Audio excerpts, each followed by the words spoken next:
अभी अभी 5 राज्यों के चुनाव हुए हैं। बेशुमार पैसा खर्च किया गया। शपथ समारोह में जो फिजूल खर्ची की गई, शायद वह रोकी जा सकती थी। खड़ी फसलों को उजाड़ दिया गया। लाखों की संख्या में जनता को परेशान किया गया।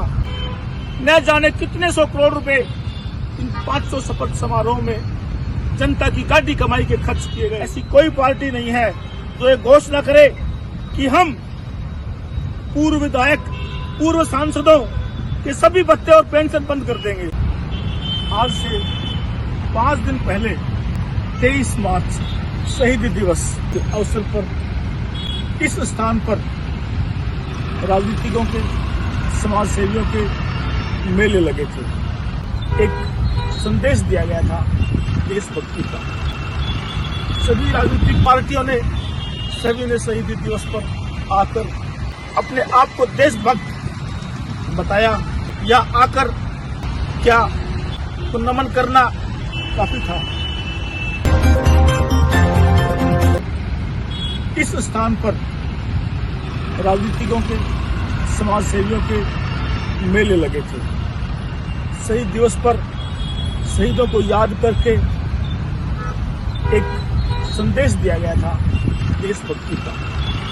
सभी राजनीतिक सत्तारूढ़ दल के वरिष्ठ लोगों ने, सत्ता से बाहर लोगों ने, सत्ता पाने के प्रयास पार्टियों ने, सभी ने शहीद दिवस पर आकर शहीद भगत सिंह को नमन किया, अपने आप को देशभक्त बताया, जनता को संदेश दिया कि हम देश को समर्पित हैं, देश के लिए जीते हैं, देश के लिए मरते हैं।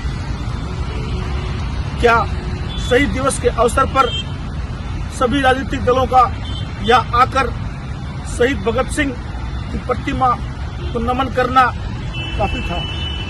हम पंचकूला में शहीद दिवस की प्रतिमा के नीचे बैठे हुए हैं।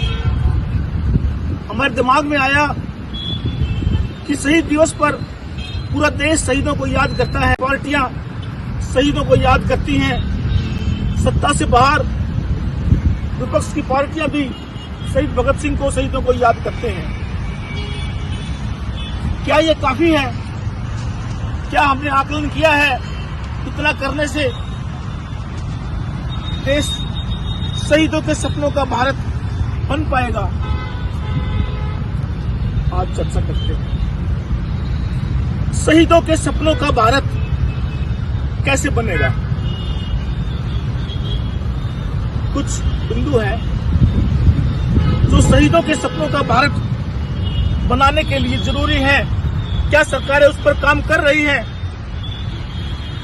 अभी अभी 5 राज्यों में चुनाव संपूर्ण हुए हैं। हमने देखा कि सरकारें फिजूल खर्ची शपथ समारोह में 5 राज्यों में जो फिजूल खर्चियां हुई हैं, सरकारी खर्चे पर शपथ समारोह हुए हैं। जनता की कष्ट कमाई का टैक्स के रूप में दिया गया धन का जो दुरुपयोग किया गया है, 5 राज्यों में शपथ समारोह में जितनी फिजूल खर्ची हुई है, जो खर्चा हुआ है, क्या वो उस राज्य के गरीब लोगों को या उसके विकास पर खर्च करना ठीक था? यह आडंबर क्यों?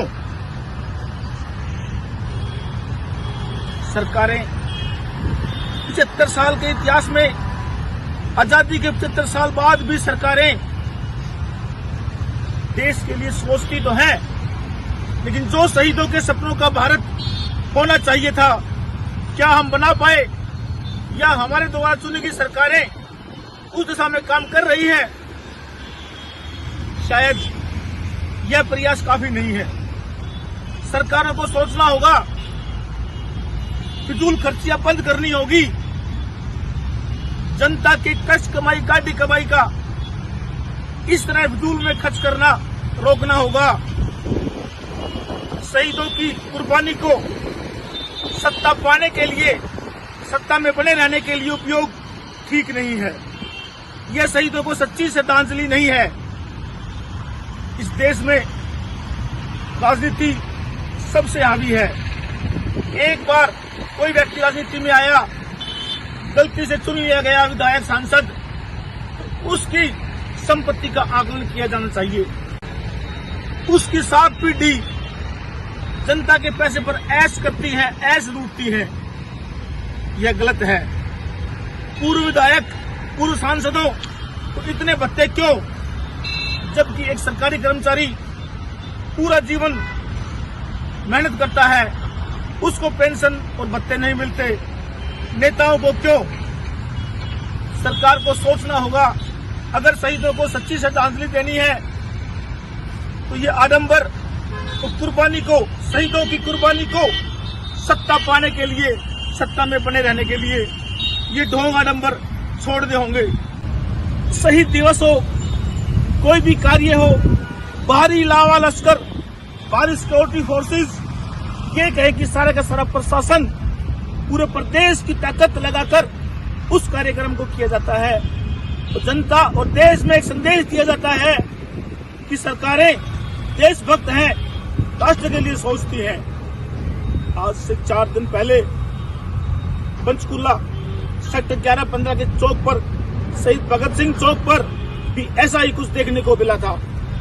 सरकार पूरे अमले के साथ, पूरी सरकार इस चौक पर आई, शहीदों को नमन किया, प्रणाम किया और 2 शब्द संदेश दिए।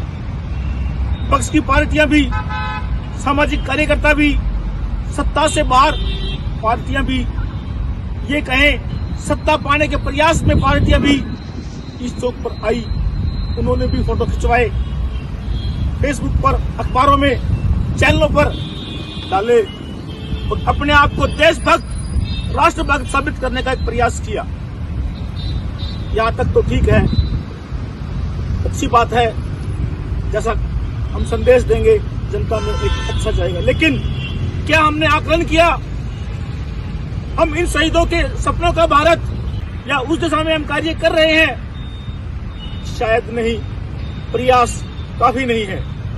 अभी अभी 5 राज्यों के चुनाव हुए हैं, हमने देखा चुनाव में बेशुमार पैसा खर्च किया गया, बेहिसाब सरकारी तंत्रों का उपयोग किया गया, खड़ी फसलों को उजाड़ दिया गया, पूरे देश के मुख्यमंत्री इकट्ठे किए गए, लाखों की संख्या में जनता को परेशान किया गया, डीजल पेट्रोल फूका गया, न जाने कितने 100 करोड़ रुपए इन 500 शपथ समारोह में जनता की गाड़ी कमाई के खर्च किए गए। इस देश में राजनेता सिर्फ और सिर्फ अपने स्वार्थ के लिए कार्य करते हैं। राजनीति से अच्छा व्यापार आज इस दुनिया में, हिंदुस्तान में कोई नहीं है। एक बार कोई व्यक्ति राजनीति में आ गया और गलती से बाई चांस सांसद विधायक बन गया, उसकी 7 पीढ़ी इस देश के गरीब लोगों की गाड़ी कमाई का खून चूसते हैं। कितने न जाने कितने भत्ते हैं। ऐसी कोई पार्टी नहीं है जो ये घोषणा करे कि हम पूर्व विधायक, पूर्व सांसदों के सभी भत्ते और पेंशन बंद कर देंगे। अगर सत्ता में चुने हुए लोगों का, उनकी पूंजी का ईमानदारी से आकलन किया जाए तो जितनी गति से, जितनी तेज गति से उनकी प्रॉपर्टी और पूंजी बढ़ती है, शायद ही कोई दुनिया में बढ़ता होगा। यह शहीदों को सच्ची श्रद्धांजलि नहीं है। शहीदों को सच्ची श्रद्धांजलि तभी होगी तब हम प्रण लेंगे कि हम इस राष्ट्र को समर्पित रहेंगे, ईमानदारी से इस देश की सेवा करेंगे, ईमानदारी से हम इस देश को आगे बढ़ाएंगे, तभी सच्ची श्रद्धांजलि का फायदा है। वरना ये आडंबर और झूठ का कोई फायदा नहीं है। हम शहीदों की कुर्बानी का भी सत्ता में बने रहने के लिए, सत्ता पाने के लिए उपयोग कर रहे हैं। यह ठीक नहीं है, इसके परिणाम बहुत ही घातक होंगे। जय हिंद, वंदे मातरम।